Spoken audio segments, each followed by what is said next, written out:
Assalamualaikum warahmatullahi wabarakatuh. Perkenalkan, nama saya Priska Dinarcaya Ardianti. Pada kesempatan kali ini saya akan menjelaskan mengenai administrasi negara dalam pemerintahan daerah.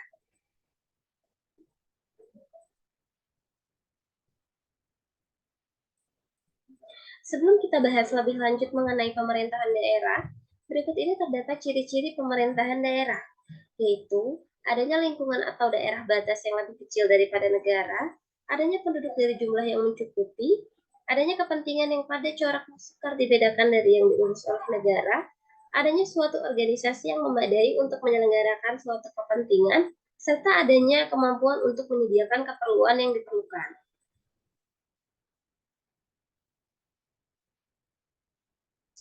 Berikut ini terdapat tugas pemerintah daerah menurut Cikrowamijoyo. Walaupun tugas kepala daerah cukup kompleks dan diwarnai oleh karakteristik organisasi, namun terdapat tugas dan fungsi kepala daerah yang sifatnya universal, karena selalu dilakukan oleh pemimpin organisasi, contohnya seperti mengambil kebijaksanaan organisasi, menentukan arah dan pelaksanaan kebijaksanaan, menyelesaikan permasalahan yang dihadapi pemerintahan, serta mengevaluasi tujuan organisasi dengan mengkoordinasikan unit kerja dan mengambil keputusan. Berikut ini terdapat latar belakang perlunya pemerintah daerah, yaitu pertimbangan dari segi sejarah dan pengalaman berpemerintahan, pertimbangan dari segi kondisi dan situasi, pertimbangan dari segi teknis pemerintahan, serta pertimbangan dari segi politis dan psikologi. Dengan adanya beberapa pertimbangan di atas, pemerintahan daerah di Indonesia ini dapat kita bagi menjadi dua jenis. Yang pertama, local self-government atau pemerintahan lokal yang mengatur dan mengurusi rumah tangganya sendiri. Dan yang kedua, local state government atau pemerintahan lokal administratif. Hal ini sesuai dengan asas pemerintahannya, yaitu asas desentralisasi dan asas dekonsentrasi. Nanti saya juga akan menjelaskan mengenai asas desentralisasi dan asas dekonsentrasi. Berikut ini terdapat tujuan penyelenggaraan pemerintahan di daerah.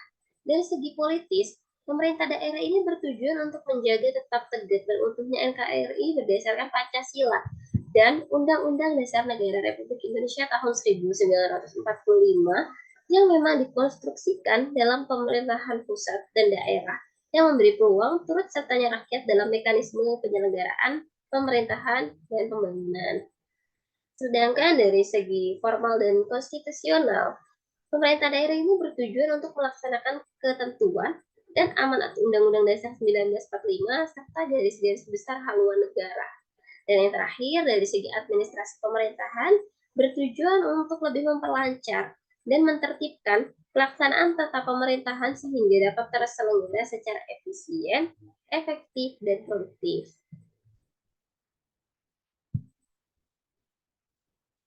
Berikut ini terdapat asas penyelenggaraan pemerintahan di daerah.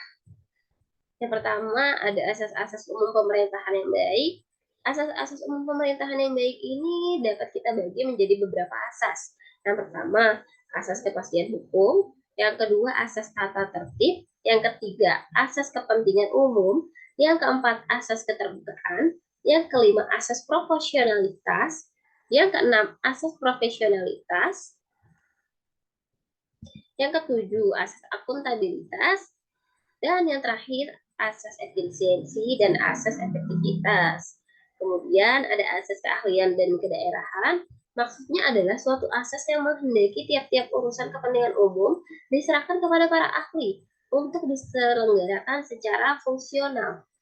Menurut Syahran Dasah, asas pemerintahan daerah ini terbagi menjadi tiga. Yang pertama ada asas desentralisasi.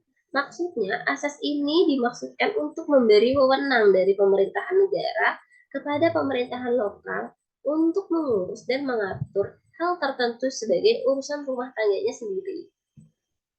Yang kedua, ada asas dekonsentrasi, yaitu pelimpahan kewenangan dari pusat atau negara kepada instansi bawahan dengan maksud melaksanakan pekerjaan tertentu dalam penyelenggaraan pemerintah. Yang terakhir, ada asas tugas pembantuan yang diartikan sebagai membantu penyelenggaraan kepentingan-kepentingan dari pusat atau daerah yang tingkatannya lebih atas oleh perangkat daerah yang lebih bawah. Kemudian ada administrasi pemerintahan daerah. Administrasi pemerintahan daerah ini berhubungan dengan kegiatan-kegiatan pemerintah yang dapat dikelompokkan dalam 3 fungsi atau kegiatan dasar, yaitu yang pertama, terdapat perumusan kebijakan. Langkah-langkah perumusan kebijakan ini antara lain yaitu analisis yang baik terhadap keadaan yang nyata, melakukan perkiraan keadaan yang akan dating dan menyusun alternatif langkah kegiatan yang harus ditempuh, menyusun strategi, serta pengambilan keputusan. Yang kedua, ada pelaksanaan tugas administrasi. Pelaksanaan tugas administrasi ini meliputi kegiatan-kegiatan di bidang struktur organisasi, keuangan, kepegawaian, serta sarana dan prasarana. Yang ketiga, ada penggunaan dinamika administrasi. Unsur dinamika penggerak administrasi ini meliputi pimpinan, koordinasi, pengawasan, serta komunikasi dan kondisi yang menunjang.